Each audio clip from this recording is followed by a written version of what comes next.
예, 오늘도 예배하러 오신 사랑하는 성도님들을 축복합니다. 하나님의 무한하신 은혜와 돌보심이 우리 사랑하는 성도들 가정에 또 삶 가운데 임하시길 주의 이름으로 축복합니다. 며칠 전에 옆에 있는 교회 목사님하고 식사를 한번 했어요. 맛있는 거 사준다고 그래서 갔는데 국수를 사주셔서 맛있게 국수를 먹었습니다. 그런데 국수를 먹는 중에 목사님이 저에게 묻는 거예요. 운동 많이 하냐고. 그러니까 저희 옆에 있는 목사님이나 저나 나이가 조금 비슷합니다. 그래서 우리 때는 운동을 많이 해야 할 시기라는 거예요. 저는 뭐 딱히 운동을 좋아하지 않습니다. 뭐 잘하는 것도 없고 해서 운동을 자주 하는 편은 아니고 그냥 집사람과 가끔씩 손잡고 산책하는 거, 그리고 몇 달에 한 번씩 아이들과 가까운 산에 한번 올라가는 거, 이 정도인데, 그러고 보니까 한 10년 전에 제가 건강검진을 받을 때 그 병원 원장님이 제게 하셨던 말씀이 생각나더라고요. 목사님, 근육을 좀 키워야 되겠습니다. 근육이 없으면 나이 먹으면 고생한다는 거예요. 이것저것 아프다는 거예요. 근육이 없으면. 그 말을 한 10년 전에 들었는데, 지금도 늘 건강을 생각하긴 하는데 운동이 잘 안 되더라고요. 건강은 예나 지금이나 우리 모두의 관심인 것 같습니다. 원래 재물을 잃으면 적게 잃은 것이고, 명예를 잃으면 많이 잃는 것이고, 건강을 잃으면 전부를 잃는다, 이런 말이 있죠. 정말 그런 것 같아요. 건강을 잘 챙기시는 여러분이 되기를 바랍니다. 오늘 본문의 말씀은요, 계속해서 가버나움 지역에서 있었던 일인데, 특별히 베드로의 집을 중심으로 오늘 본문의 이야기는 전개되는데, 예수님이 베드로의 장모와 그리고 많은 사람들의 건강을 회복시켜 주시는 말씀입니다. 지난주일 아침에 살펴본 대로 안식일 날 회당에서 예수님께서 말씀을 가르치시고 더러운 귀신 들린 사람을 고쳐주시는 내용이 바로 앞에 있는 31절에서 37절의 내용이었죠. 그리고 그 회당에서 모든 사역을 마치신 예수님이 회당에서 나오셔서 시몬의 집으로 가셨습니다. 이 시몬은 바로 베드로죠. 베드로의 원래 이름이 시몬입니다. 이 시몬의 집에 가셨는데 왜 가셨을까? 제자 베드로의 집이니까 가정신방을 하셨을까요? 아니면은 회당에서 설교하시고 귀신을 쫓으시니까 너무 피곤해서 잠시 쉬러 가셨을까요? 아니면 베드로가 예수님께 예수님, 저희 집이 바로 옆인데 한번 가시죠 라고 귀뜸을 했을까요? 성경에 그런 이야기는 구체적으로 나와 있지 않기 때문에 알 수 없지만 우리가 좀 성경의 그 단어를 좀 더 연구해 보면 예수님의 의중을 좀 더 알 수가 있습니다. 38절은 본문 38절 이렇게 얘기하죠. 예수께서 일어나 회당에서 나가사 시몬의 집에 들어가시니.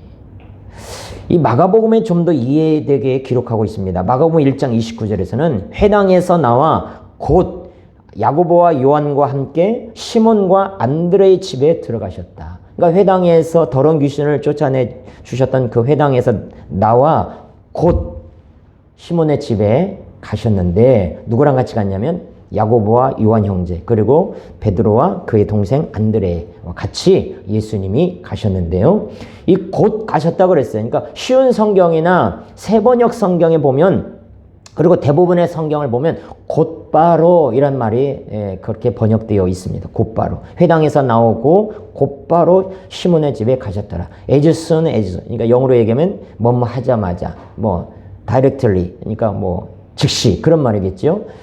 그러니까 이 회당에서 나오시자마자 곧바로 시몬의 집에 가셨는데 이것은 예수님께서 어떤 목적을 가지고 시몬의 집으로 들어가셨음을 의미하는 거예요. 이게 결론적으로 얘기하면 우리가 성경을 읽었으니까 결론적으로 이야기하면 예수님께서는 가버나움 회당에서 나오시자마자 곧바로 시몬의 집에 가신 이유가 그 시몬의 장모의 열병을 고쳐주시기 위해서 가셨다는 것입니다. 그것이 목적이었다는 거예요. 시몬의 장모가 열병에 걸려서 위독한 것을 미리 아시고 그녀를 고쳐주기 위해서 찾아가신 것입니다.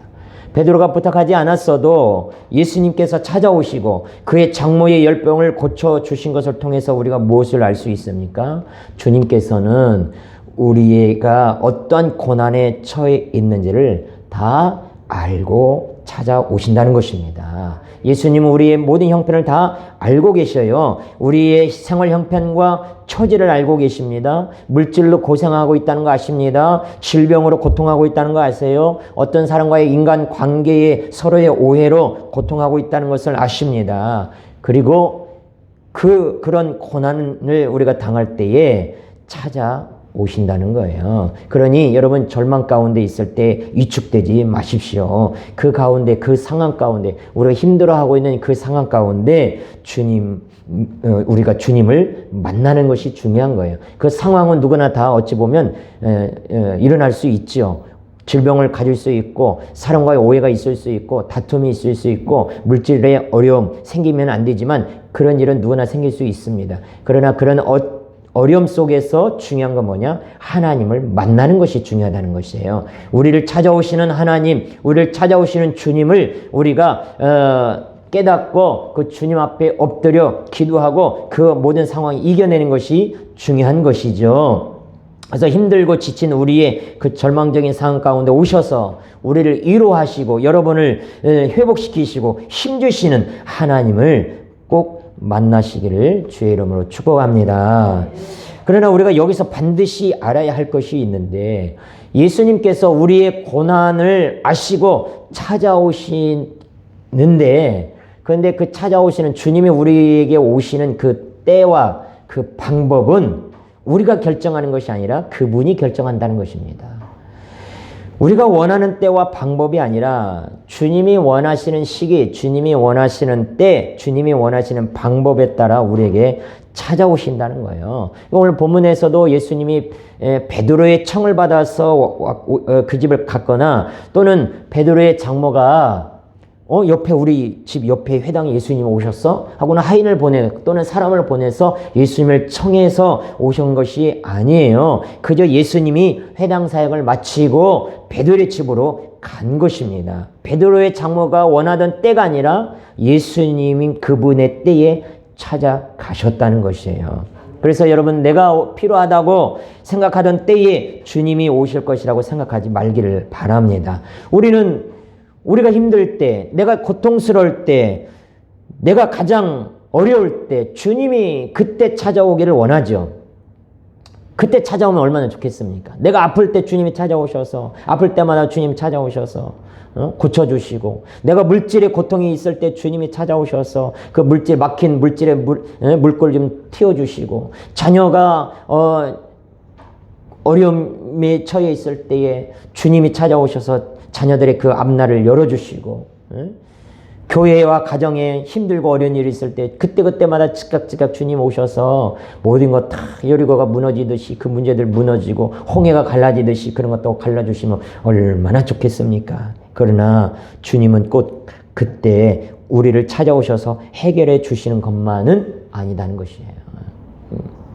내가 원하는 것과 주님이 원하는 그 시기, 내가 주님이 오기를 원하는 그때와 그 방법과 주님이 원하는 그 방법과 때가 차이가 나는데, 그 시간의 차이를 통해서 하나님은요, 우리를 연단하시는 것입니다.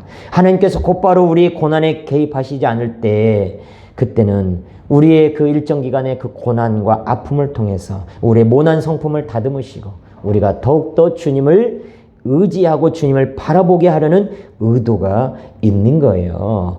그리고 우리에게 더 좋은 것을 주시기 위해서인 것입니다. 할렐루야. 네. 제가 오늘 아침에도 우리 집사람하고 그런 얘기를 좀 했는데, 제가 막 그랬어요. 나 뒷골에 너무너무 땡기고, 막 뒤에 막 전기가 막 이렇게 움직이기만 해도 막 전기가 찌릿찌릿하고, 만지면야 막 2만 볼트 양 전기가 막 흐르는 것 같다고 막.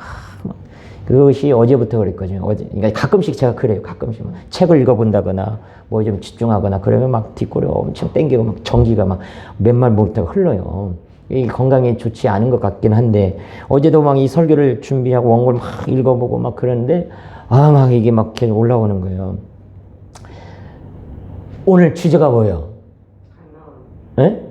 아니 오늘 설교 내용이 뭐예요? 오늘 예수님이 병 고치는 거잖아요. 근데 병 고치는 내용을 내가 오늘 여러분한테 설교를 해야 되는데, 예수님 병을 고쳐주십니다. 치료해 주십니다. 우리가 아플 때 주님이 찾아오셔서 만져주십니다. 해결해 주십니다. 이걸 지금 여러분에게 지금 전하고 있는데 어제 시간적으로 봤을 때 오늘 이걸 내가 전해야 되는데 내가 지금 이거 뒷골에 땡기고 지금 2만 볼트가 그러고 있으면 제가 여러분에게 자신 있게 전할 수 있겠어요? 그래서 제가 이렇게 붙들고 여기 앉아서 목양에서 앉들고 하나님 베드로 장모님을 고쳐주신 주님의 그 손으로 저 목덜미 좀 고쳐주시죠. 그래야 내일 성도들에게 자신 있게 설교할 수 있지 않겠습니까? 예수님의 이름으로 나을자다. 이 더러운 질병아 떠나갈자다. 한 20-30분 막 붙들고 막 기도했어요. 나왔었으면 얼마나 좋겠습니까? 오늘 아침에 내가 얘기 안 했지. 우리 사람한테. 안 낫는 거예요. 어저께도 저녁에 갔는데도 집에 가셨는데도 계속 그 증세가 있고 저녁 내내 기분 나쁘게 막 묵직하게 기분 나쁘게 안 낫고 오늘 아침에도 집 교회 올 때까지 안 낫는 거예요. 어저께 집에도 갈 때요 제가 운전하고 가면서 하나님 앞에 막 따졌어요. 하나님 아니 세상에나 성경에 기록되어 있는 그 성경 하나님의 그 치료의 손길로 저 좀 고쳐주셔야 내일 자신 있게 제가 떵떵거리고 얘기를 하고 제가 이게 간증 아닙니까? 근데 왜 안 고쳐주십니까? 하나님 저 목사 불른 거 맞아요? 차쓰게 운전하면서 막 궁시렁궁시렁 하면서 막 갔어요. 막 근데 아침까지 막 그랬는데 지금은 어떨까요? 네? 믿음대로 될지어다. 제가 이렇게 말할 수 있는 것은 결국에는 지금 깨끗이 이게 지금 증세가 없는 거예요. 제가 이걸 하나님 나 이 고쳐주시면 이거 얘기하는데 안 고쳐주면 나 얘기 못합니다. 오늘 설교도 제대로 못합니다. 그런 생각으로 왔는데 오늘 마지막 1시간이 여기서 준비하다가 하나님이 어느새 이게 없는 거예요. 나도 모르게 없는 거예요. 그러니까 제가 원하는 때는 어제죠. 오늘 아침이죠. 그러나 하나님은요 뭐예요? 예배 전에 직전에. 그 마지막까지 제가 예배 직전까지 뭐예요? 하나님 앞에 하나님 만져달라고, 하나님 고쳐달라고, 하나님 이거 없어지게 해달라고 주님만 바라보게 되는 거예요. 그러니까 내가 원하는 때와 하나님 원하는 때가 다름으로 말미암아 더 주님이 더 좋은 것을 주시고요. 더 주님을 바라보게 원하시는 것입니다.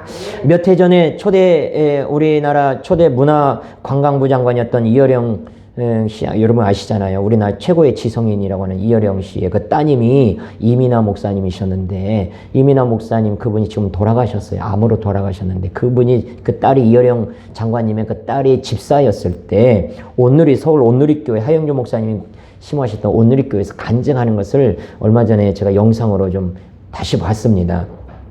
그 당시에 그 이민아 그 집사님이 암과 그 다음에 눈병과 자녀의 자폐증이 있었는데 너무 괴로워했어요. 그래서 하나님 앞에 기도했습니다. 고쳐달라고 암병도 고쳐주시고 눈병도 고쳐주고 내 아이의 자폐증도 고쳐달라고 기도했는데 이민아 집사 자신이 앓던 암은 치료받았고 쉽게 치료받았는데 눈병은 쉽게 치료받지 않고 그리고 아들의 자폐증도 치료받기가 오래 걸렸다는 거예요. 바로바로 고침받지 않고 자기 암병 고침받았는데 너무 오랜 시간 동안 그렇게 고통하며 힘들어했는데 그런데 그 기간을 통해서 하나님께서 그 이민아 집사 그 가정에 엄청난 복을 주셨는데 뭐냐면 주님을 완강히 거부하던 남편이 주께로 돌아오더라는 것이에요. 눈병이 낫지 않고 아들의 자폐증이 낫지는 않았지만 그 하나님을 의지하고 기도하는 그 기간 동안에 남편이 돌아오고 그리고 뭐예요? 최고의 지성인이고 자기 머리로만 살던 자기 아버지 이어령 씨가 하나님을 믿게 되더라는 것이에요. 그리고 자기 자신도 하나님과 동행하는 삶을 살게 되었다는 것입니다. 그리고는 결국 이민아 집사님은 이제 신학을 해서 목사가 되었지만 암이 재발되어서 몇 년 전에 돌아가셨습니다.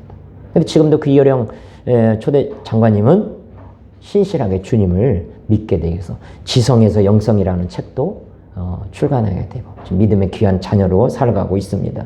이런 간증을 통해서 우리가 깨닫는 것은 무엇이에요? 기도의 응답이 빠르지 않다고 낙심하거나 하나님을 원망하면 안 된다는 것입니다. 더 좋은 것을 주시기 위해서 준비하신다는 것을 믿고 주님께 더 가까이 나가는 우리가 되기를 원합니다. 누가복음 18장 1절 주님은 우리에게 말씀하시기를 뭐라고 얘기합니까? 항상 기도하고 뭐 하지 말라?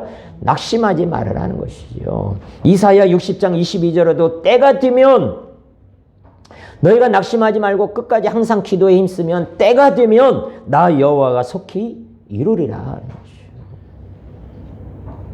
그런 믿음으로 낙심하지 말고 내 때가 아니더라도 주님의 때가 분명히 있음을 아시고 항상 기도에 힘쓴 여러분이 되길 주의 이름을 축복합니다.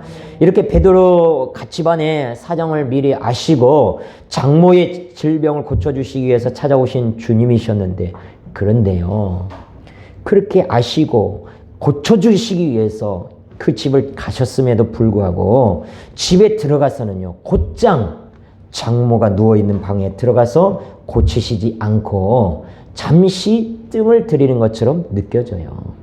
왜 그랬을까? 우리 38절을 다시 한번 읽겠습니다. 38절 시작. 예수께서 일어나 회당에서 나가사 시몬의 집에 들어가시니 시몬의 장모가 중한 열병을 앓고 있는지라 사람들이 그를 위하여 예수께 구하니. 자 보세요. 예수님의 목적을 가지고 그 열병을 고쳐주시기 위해서 가셨다면 가자마자 어머니 어딨노? 장모님 어디 계신고? 그 방에 가셔서 바로바로 치료해 주셔야 되는데 그것이 아니라 뭐예요? 기다리신 거예요. 예수님이 원하신 것이 있었습니다. 그것이 무엇인가요? 그것은 바로 자기에게 부탁하기를 원하셨던 거예요.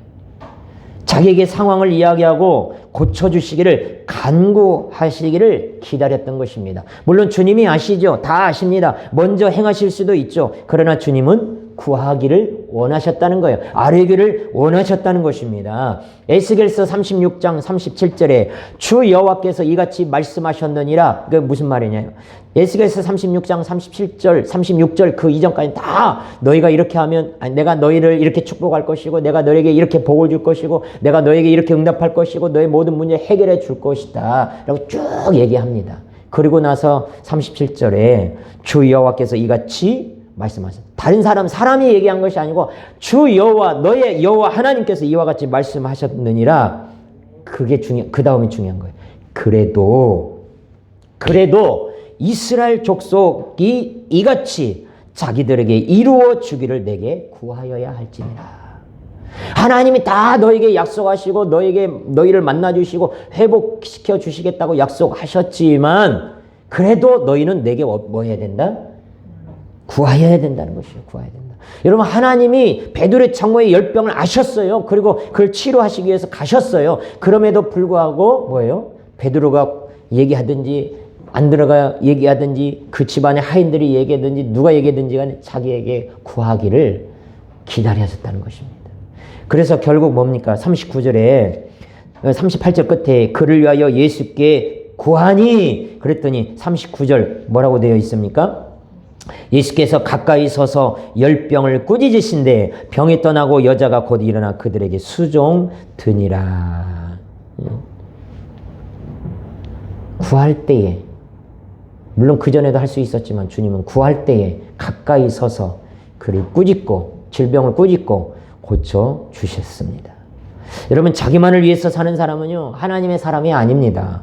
우리가 성도 중에 우리 이웃 가운데 우리 가족 가운데 누구든지 질병으로 힘든 분들이 있다면 그분들을 위해서 우리가 하나님 앞에 구해야 될 것입니다. 그분들을 위해서, 이웃들을 위해서, 성도들을 위해서, 내가 아닌 다른 사람을 위해서 우리도 중보하고 주님께 구해야 될 줄로 믿습니다. 야고보서 5장 14절 너희 중에 병든 자가 있느냐?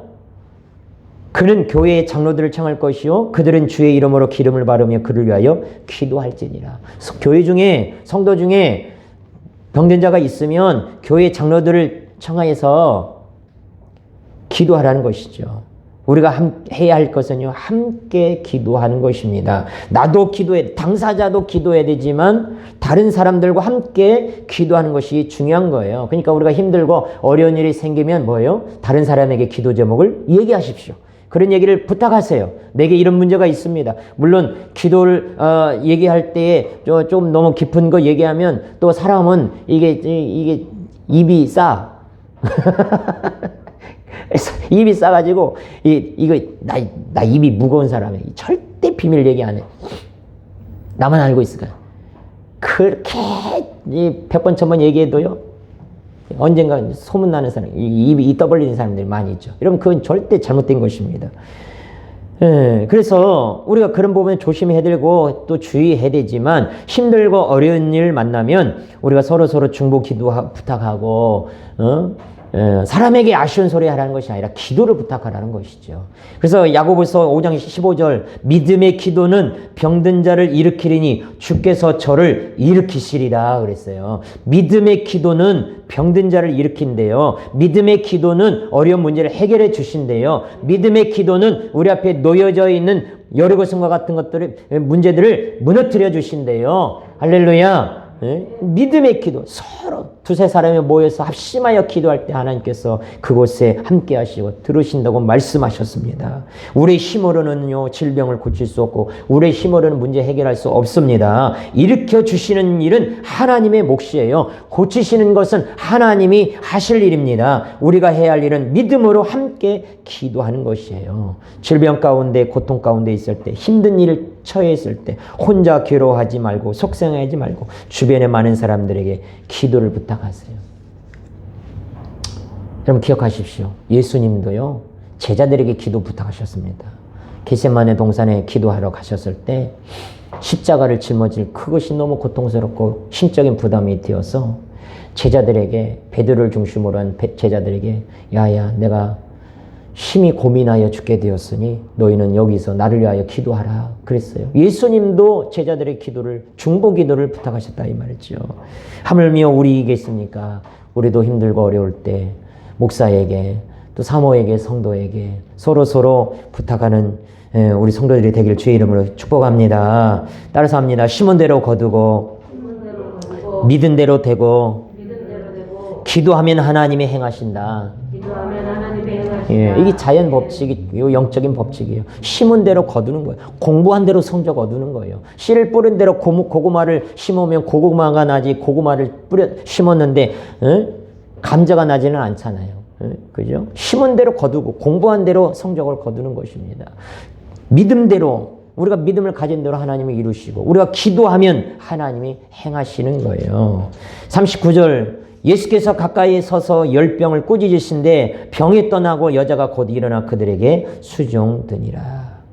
예수님께서 시몬 장모의 열병을 꾸짖으셨다고 말씀합니다.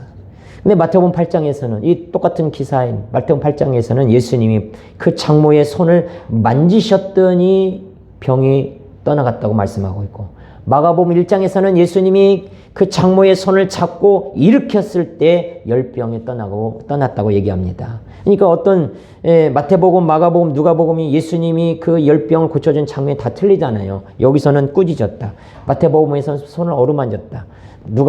마가복음에서는 손 잡고 일으켰다. 그러니까 성경에 좀 비판적인 사람은 이 동일한 사건에 대해서 서로 여기가 다르지 않냐. 성경을 믿을 수 없다. 이렇게 얘기하고 있는데 그러나 이런 다양한 기록들을 통해서 오히려 우리가 성경이 진짜 하나님의 말씀인 것을 알 수가 있는 거예요. 오히려 이 마태, 마가, 누가복음을 종합해 보면 이렇게 우리가 정리해 볼 수 있죠. 예수님이 가까이 서서 그 손을 어루만지시며 일으키시며 꾸짖었을 때 그 열병이 떠나갔더라. 이 종합적으로 이렇게 해보면 되잖아요. 네. 중요한 것은 만져서 고침받았든지 일으켜서 고침받았든지 꾸짖고 고침받았든지 이 방법이 중요한 것이 아니라 그 열병 자체를 고쳐주셨다는 것이 중요한 것이에요. 성경에서 병을 고치시고 귀신을 쫓아내신 주님이시라면 지금도 여러분의 병을 고쳐주시고 우리의 고통을 해결해 주실 것을 믿는 것입니다. 아멘. 할렐루야. 이런 문제가요 40절도 나와요. 예수님이 베드로의 장모를 고치던 그날 저녁 무렵에 많은 사람들이 베드로 집에 찾아옵니다. 병자들을 데리고 와서 인산인해를 이루어요. 아마 그날 낮에 회당에서 있었던 더러운 귀신을 쫓아냈던 그 이야기가 소문이 벌써 났겠죠. 그리고 베드로의 집에 와서도 장모의 열병 고쳐주셨다는 소문도 삽시간에 퍼져서 그날 저녁에 이곳저곳에서 많은 병자들이 예수님께 몰려와서 환자들이 왔겠죠. 제가 고등학생 때 이 장성 있지 않습니까? 밑에 장성 모르신가요? 정읍 밑에 장성. 장성에 가면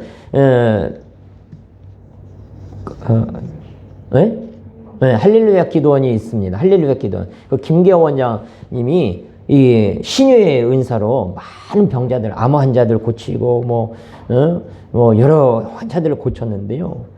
수많은 병자들이 그 집회에 오더라고요. 제가 갔어요. 거기 가서 담임 목사님이랑 같이 가서 집회 참여하고 병 고치는 것을 실제로 보고 그랬는데요. 대성전이 있고 소성전이 있는데 아예 소성전에 그 병자들이 거기서 그냥 자요. 그냥 숙식을 하면서 거기서 자면서 집회에 와서 치료받고 기도하고, 물론 다 치료받는 건 아니지만, 그러니까 김계호 원장님이 병을 고친다고 하는 소문이 전국적으로 나니까 저 강원도에서도 오고 저 제주도에서도 오고 서울에서 다 내려오더라고요. 이 예수님이 병을 고친다는 소식이 가버나움 일대에 다 퍼지니까 많은 사람들이 예수님께로 옵니다. 베드로 집에 옵니다. 이때 예수님은 병자들에게 일일이 그의 손을 얹으사 고쳐주시죠. 우리 40절을 한번 읽겠습니다. 40절 시작. 해질 무렵에 사람들이 온갖 병자들을 데리고 나오매 예수께서 일일이 그 위에 손을 얹으사 고치시니. 자, 이것이 누가복음의 기록이에요. 일일이 병자들에게 손을 얹으사 고쳐주셨어요. 안수하며 고쳐주시고 환부에 손을 대시고 고쳐주셨어요. 이것이 누가복음입니다. 그런데 마태복음에서 뭐라고 기록되어 있느냐? 이 표현이 없고 마태복음에서는 말씀으로 귀신들을 쫓아내시고 병든 자를 고치셨다고 되어 있어요. 무엇으로? 말씀으로 고쳐주셨다는 것입니다. 그러니까 마태의 기록에 오르냐 누가복음의 기록에 오르냐 이것을 따질 필요가 없이 이거 오히려 뭐예요? 예수님의 능력을 더욱 풍성하게 하시는 거죠. 예수님이 손만 얹어도 귀신이 떠나가고 병이 고침받을 수 있습니다. 예수님의 능력은 그렇게 충분해요. 우리 5장 17절 한번 읽어보세요. 5장 17절. 예수님의 능력이 어떻습니까? 시작. 하루는 가르치실 때에 갈릴리의 각 마을과 유대와 예루살렘에서 온 바리새인과 율법 교사들이 앉았는데 병을 고치는 주의 능력이 예수와 함께 하더라. 병을 고치는 능력이 예수님과 함께 하더라. 아멘. 우리는 이것을 믿는 거예요. 그 모든 질병을 고치시는 능력이 주님께 있음을 확신하는 그 믿음이 우리에게 필요한 거예요. 그래서 예수님이 손만 얹어도 어루만져 주시기만 해도 손을 잡아주시기만 해도 여러분의 문제가 해결되고 질병이 고침받을 줄로 믿습니다. 그런데 마태복음에 기록된 대로 말씀으로 또 얼마든지 주님이 설령 내 손을 잡지 않아도요 말씀만으로도 얼마든지 고칠 수 있는 거예요. 그것이 지난주 우리 살펴본 4장 35절 더러운 귀신 들린 사람에게 손을 대신 것도 아니고 안수한 것도 아니고 뭐만 하셨어요? 꾸짖기만 했지. 잠잠하고 그 사람에게서 나오라 말씀만 했을 뿐이에요. 꾸짖기만 했을 뿐이에요. 그런데도 그 귀신이 떠나갔던 것을 볼 수 있는 거고, 오늘 본문에서도 뭡니까? 열병을 향해서 꾸짖었다는 거예요. 꾸짖어. 그랬더니 나가는 거예요.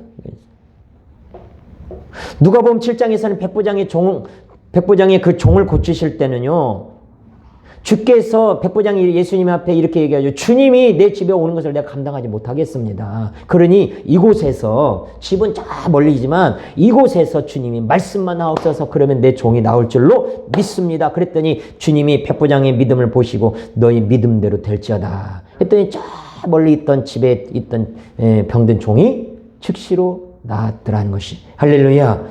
근데 요한복음 9장에서 는 어떤 일이 있느냐? 날 때부터 맹인된 사람을 고치실 때는 예수님이 땅을 짓이겨가지고 그 진흙을 그 병자의 그 앞을 보지 못한 사람 눈에 발라주시고 실로암 연못에 가서 씻으라 그렇게 하시면서 고쳐주셨어요.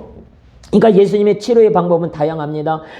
말씀으로 고쳐주시고 때로는 만져주심으로 고쳐주시고 때로는 꾸짖으심으로 고쳐주시고 때로는 어떤 행동을 통해서 고쳐주시고 주변 사람들의 믿음을 보시고 그 사람을 고쳐주시기도 하는 거예요. 우리에게도 이런 다양한 방법으로 우리를 고쳐주시고 해결해 주시고 역사해 주실 줄로 믿습니다. 어떤 사람은 성경 읽다가 문제가 해결돼요. 어떤 사람은 기도하다가 해결됩니다. 어떤 사람은 전도하다가 문제가 해결돼요. 어떤 사람은 성경 한 구절 그거 순종하다가 해결받기도 하고요. 어떤 사람은 의사를 통해서 일하실 주님을 신뢰하면서 병원 치료받다가 병이 낫는 경우도 있으십니다. 하나님은요, 수가 많으신 거예요. 따라서 합시다. 하나님은 수가 많으시다. 예. 그렇기 때문에 우리의 생각으로요, 주님을 제한하지 않기를 원합니다. 내 생각과 내 신학적인 테두리에, 아까 우리 주님이, 죄송하네. 우리 집사님이, 예, 집사님을 내가 주님이라고 부를 뻔했네. 우리 집사님이 기도할 때에 그런 기도했잖아요. 내 생각과 내 경험과 내 얄팍한 지식으로 주님을 가두지 않게 해달라고. 그러나 비상식적인 방법과 비성경적인 방법을 우리가 추구해서는 안 되겠죠. 예를 들어서 모든 의사 진료를 다 거부한다거나, 귀신을 쫓아낸다고 두들겨 팬다거나, 어떤 신비주의적인 어떤 그런 현상만 추구한다거나, 그래서는 안 되겠죠. 뭐 귀신을 쫓아내려면 또는 병을 고침 받으려면 반드시 뭐 쓰러져야 된다든지, 주님이 역사하려면 뭐 그 이빨에 뭐 금리빨이 생겨야 된다든지, 과다한 헌금을 해야 된다든지, 이런 일들은 결코 잘못된 이야기들이에요. 하나님은 초자연적으로 일할 수 있으시지만 이성적이고 자연의 법칙 또한 무시하지 않다는 것입니다.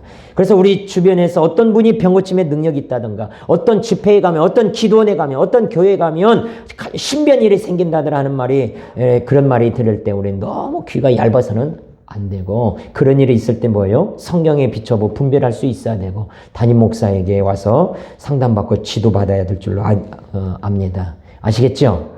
예. 어쨌든 오늘 본문에서는 예수님의 소문을 듣고 찾아온 모든 온갖 병든 자들을 예수님이 어떻게 고치셨느냐? 따라서 합시다. 손을 얹으사 고치시니. 예. 여러분 중에 병든 자가 있습니까? 제가 어저께 그랬잖아요. 오늘 아까도 얘기했듯이 제가 손을 얹었다니까요. 손을 얹고 그렇게 기도했어요. 주님, 비록 제 손이지만 이 손 위에 주님의 못 박힌 손이 얹어 주시옵소서. 피 묻은 손으로 얹어 주시옵소서. 계속 그렇게 기도했어요. 제 손으로는 안 됩니다. 주님의 손을 얹어 주십시오. 예수님의 능력의 손으로, 긍휼의 손으로, 치유의 손으로 만져주심으로 말미암아 깨끗이 고침받기를 주의 이름으로 축원합니다. 이사야 선지자가 이미 이것을 가르쳐 주셨어요. 이사야 53장 4절 5절 말씀에 그는 실로 우리의 질고를 지고 우리의 슬픔을 당하였거늘 우리는 생각하기를 그는 징벌을 받아 하나님께 맞으며 고난을 당한다 하였노라. 그가 찔림은 우리의 허물 때문이요 그가 상함은 우리의 죄악 때문이라. 그가 징계를 받음으로 우리가 평화를 누리고 그가 채찍에 맞음으로 우리는 나음을 받았도다. 마태복음 8장에서도 이런 말씀이 있는 거예요. 저물매 사람들이 귀신 들린 자를 많이 데리고 예수께 오거늘 예수께서 말씀으로 귀신들을 쫓아내시고 병든 자를 다 고치시니 이는 선지자 이사야를 통하여 하신 말씀에 우리의 연약한 것을 친히 담당하시고 병을 짊어지셨도다 함을 이루려 하심이더라. 할렐루야. 예수님은요 우리의 연약한 것을 다 친히 담당하셨습니다. 주님이 채찍에 맞으신 거, 주님이 질고를 당하시면 다 뭐예요? 우리의 질병을 연약한 것을 고쳐주시기 위해서 우리의 질고와 슬픔을 담당하신 것입니다. 우리의 연약한 것을 담당하시고 우리의 병을 짊어지신 그 주님을 바라보십시오. 그러면서 이 질병이 나와 상관이 없다고 믿음으로 선포하십시오. 예수님의 이름으로 꾸짖으십시오. 주님은 지금도 살아계십니다. 우리 하나님은 언제나 어제나 오늘이나 영원토록 동일하십니다. 할렐루야. 우리 따라서 합시다. 주님이 채찍에 맞음으로 내가 나음을 받았도다. 주님이 내게 손을 얹으시니 내가 고침을 받았도다. 이런 끊임없는 고백들이 되어지기를 원합니다. 다시 한번 주님이 채찍에 맞음으로 내가 나음을 받았도다. 주님이 내게 손을 얹으시니 내가 고침을 받았도다. 아멘. 예수님이 어떤 분이시냐? 41절에 하나님의 아들이시고 그리스도이십니다. 그 하나님의 아들이시고 그리스도이시니 우리의 모든 문제와 형편과 사정을 다 아시고 그리고 찾아오시고 우리의 기도를 외면하지 아니하시며 모든 질병과 고통을 뿌리치거나 외면하지 않으십니다. 그 주님 앞에, 그 하나님의 아들 앞에, 그리스도 앞에, 예수님 앞에 많은 사람들이 왔어요. 그들이 갈망이 있었습니다. 예수님 앞에 그날 밤에 찾아온 사람들에게는 갈망이 있었어요. 간절한 소원이 있었습니다. 그게 무엇이에요? 자신의 병을 고침받는 거지요. 예수님이 한 번은 앞을 못 보는 소경에게 물어보죠. 내가 너에게 뭐 해주기를 원하노? 아니 그거 뭐 물어보나 마나 아니에요? 앞을 못 보는 사람이 예수님 앞에 왔어요. 내가 뭐 해주기를 원해? 물어보나 마나죠. 뭐라고 대답했어요? 내가 보기를 원합니다. 그 사람은요, 앞을 보는 것이 갈망이에요. 간절한 소원이었습니다. 암 환자가 주님 앞에 엎드려 기도합니다. 뭘 기도하겠습니까? 나 죽으면 내 자식들 잘 하나님 돌봐주세요. 물론 그런 기도도 하겠지만 우선은 뭡니까? 하나님 긍휼의 손으로, 치료의 손으로 나를 고쳐주시고 이 암덩어리가 빠져나가게 하옵소서 간절히 기도하는 거 아니겠습니까? 그들의 갈망은 고침받는 것이었습니다.